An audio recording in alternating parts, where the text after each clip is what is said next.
Welcome to Burlap Teachers. Enjoy the video.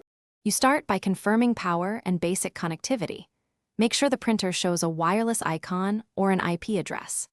Once done, print a network configuration page from the printer menu or read the IP on its display so you can open the embedded web server.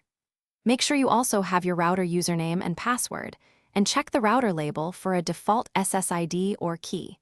This lets you compare what the printer is trying to use and speeds the next steps. You now dig into settings. Type the printer IP into a browser to open its embedded web server and go to wireless or network settings to see the SSID and security type.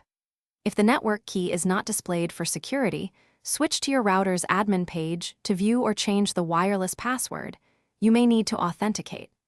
Alternatively, use WPS on both devices for a quick connection. WPS writes credentials without review. You finish by entering the wireless key you found or set on the router into the printer's wireless setup and saving the change, then force a reconnect.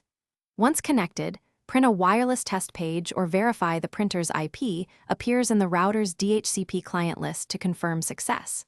If the printer won't join, reset its network settings and try again. This clears old configurations.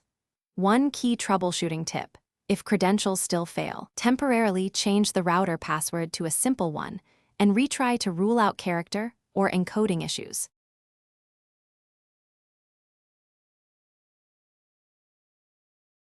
Thanks for watching. Consider subscribing if this video helped you.